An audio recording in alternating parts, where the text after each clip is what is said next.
Most people are waiting for their life to change so they can feel gratitude, to feel abundance, to feel whole. You know, that's the old model of cause and effect, you know. So if you're living with emptiness, you're living with lack, you're living with pain, most people have been conditioned that something out there has to take away this emptiness or feeling inside of them. But if you believe that you're creating your life and you're living by lack, well, lack isn't going to create abundance, right?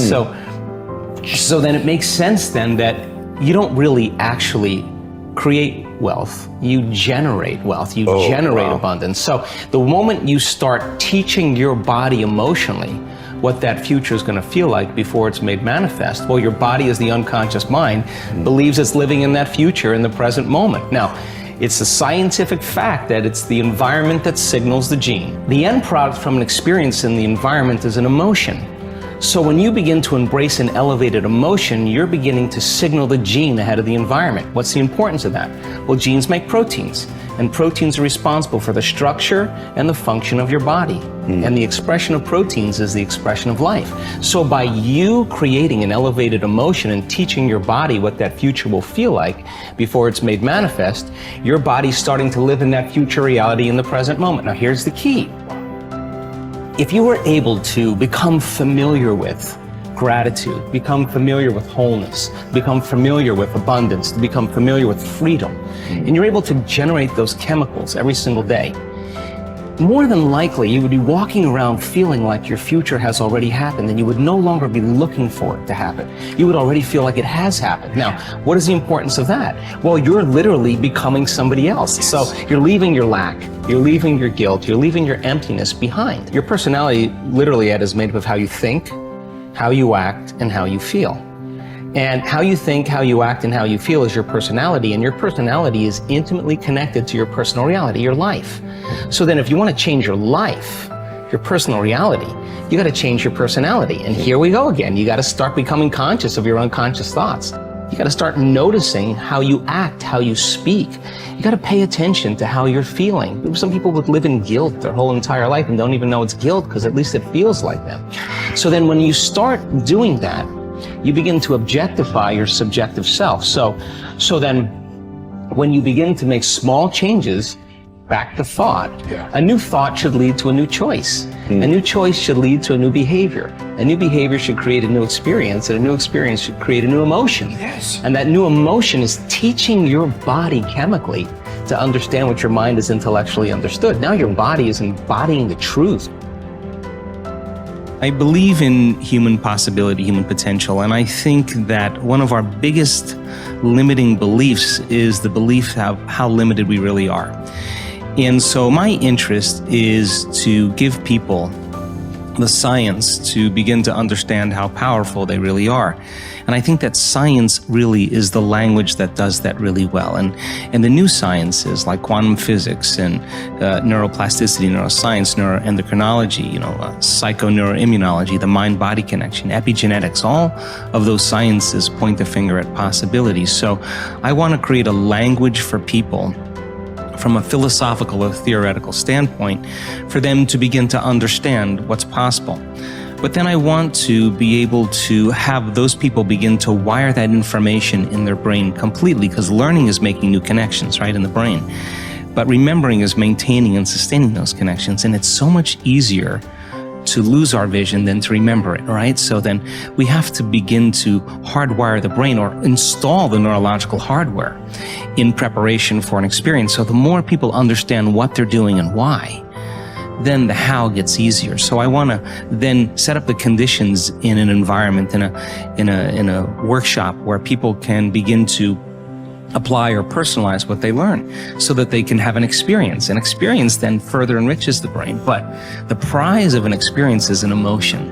And once you start feeling unlimited, once you start feeling abundant, once you start feeling worthy, now you're teaching your body chemically to understand what your mind has intellectually understood. So knowledge is for the mind and experiences for the body, and people begin to embody the truth, that philosophy. Now, if they can repeat it over and over again, it'll become innate in them. It'll become natural. Second nature will become easy. They'll begin to master that philosophy. So I want people to begin to understand that thoughts are very powerful. Feelings drive our thoughts, and that they can begin to create a better life for themselves once they understand some of these principles. Your capability is constant, but how much of it you use depends upon the identity you have for yourself.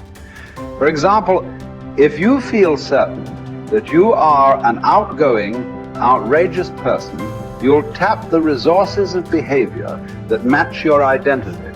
Whether you see yourself as a wimp or a wild man, a winner or a wallflower, will instantly shape which capabilities you access.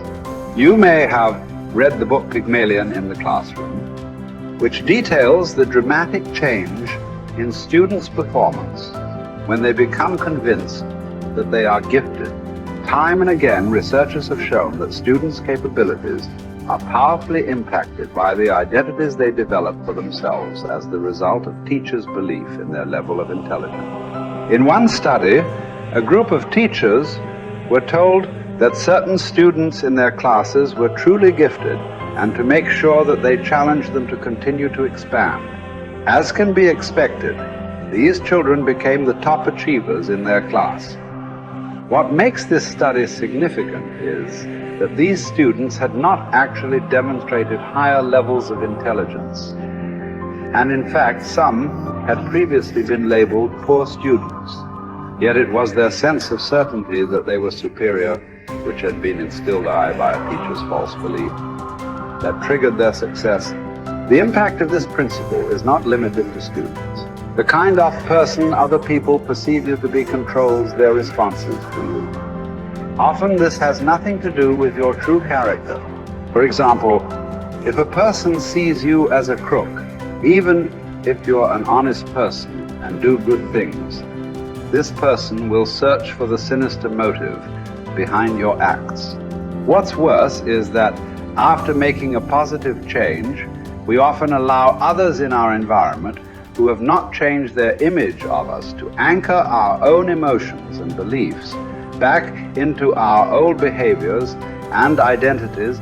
We all need to remember that we have tremendous power to influence the identities of those we care about most. The best effect of fine persons is felt after we have left their presence. Ralph Waldo Emerson. We all will act consistently with our views of who we truly are, whether that view is accurate or not. The reason is that one of the strongest forces in the human organism is the need for consistency. Throughout our lives, we've been socialized to link massive pain to inconsistency and pleasure to being consistent. Think about it. What labels do we attach to people who say one thing and then do another, who claim to be one way and then behave another? We call them hypocritical, fickle, unstable, unreliable, wishy-washy, scatterbrained, flaky, untrustworthy. Would you like to have these labels attached to you? Would you even like to think of yourself in this way? The answer is obvious. A resounding no as a result whenever we take a stand, especially a public stand, and state what we believe, who we are, or what we're about. We experience intense pressure to remain consistent with that stand, regardless of what that inflexibility may cost us in the future. Conversely, there are tremendous rewards for remaining consistent with our stated identities. What do we call people who are consistent? We use words like trustworthy, loyal, steady, solid, intelligent, stable, rational, true blue. How would you like to have people consistently use these labels to describe you?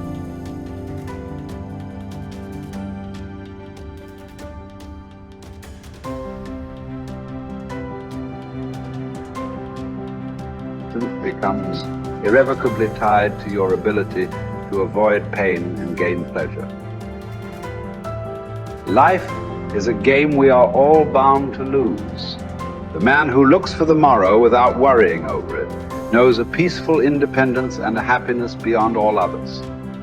Whoever has said, "I have lived," receives a windfall every day he gets up in the morning. Confronting the worst case scenario saps it of much of its anxiety, inducing power. Happiness reached via positive thinking can be fleeting and brittle. Negative visualization generates a vastly more dependable calm. It is a ridiculous thing for a man not to fly from his own badness, which is indeed possible, but to fly from other men's badness, which is impossible. Hour by hour resolve firmly to do what comes to hand with dignity and with humanity, independence, and justice. Allow your mind freedom from all other considerations. This you can do if you will approach each action as though it were your last, dismissing the desire to create an impression, the admiration of self, the discontent with your lot. See how little man needs to master for his days to flow on in quietness and piety. He has but to observe these few counsels, and the gods will ask nothing more. When force of circumstance upsets your equanimity, lose no time in recovering your self-control, and do not remain out of tune longer than you can help. Habitual recurrence to the harmony will increase your mastery of it. If you apply yourself to study, you will avoid all boredom with life. You will not long for night because you are sick of daylight. You will be neither a burden to yourself nor useless to others. You will attract many to become your friends, and the finest people will flock about you. Life is neither a glorious highlight reel nor a monstrous tragedy. Every day is a good day to live and a good day to die. Every day is also an apt time to learn and express joy and love for the entire natural world. Each day is an apt time to make contact with other people and express empathy for the entire world. Each day is perfect to accept with indifference all aspects of being. Perhaps struggle is all we have because the God of history is an atheist and nothing about his world is meant to be. So you must wake up every morning knowing that no promise is unbreakable, least of all the promises of waking up at all. This is not despair. These are the preferences of universe itself. Verbs over nouns, actions over states, struggle over hope. And here are two of the most immediately useful thoughts you will dip into. First, that things cannot touch the mind. They are external and inert. Anxieties can only come from your internal judgment. Second, that all these things you see will change almost as you look at them, and then will be no more. Constantly bring to mind all that you yourself have already seen change. The universe is changed. Life is judgment. Each of us is impermanent wave of energy folded into the infinite cosmic order. Acknowledgement of the fundamental impermanence of ourselves unchains us from the strictures of living a terrestrial life stuck like a needle, vacillating between the magnetic pull of endless desire and the terror of death. Once we achieve freedom from any craving and all desires, and we are relieved of all titanic fears, we release ourselves from living in perpetual distress. Once we rid ourselves from any impulse to exist, we discover our true place in the universal order. The composition of our life filament is exactly right when we accept the notion of living and dying with equal stoicism. You have the power to strip away many superfluous troubles located wholly in your judgment, and to possess a large room for yourself embracing in thought the whole cosmos, to consider everlasting time, to think of the rapid change in the parts of each thing, of how short it is from birth until dissolution, and how the void before birth and that after dissolution are equally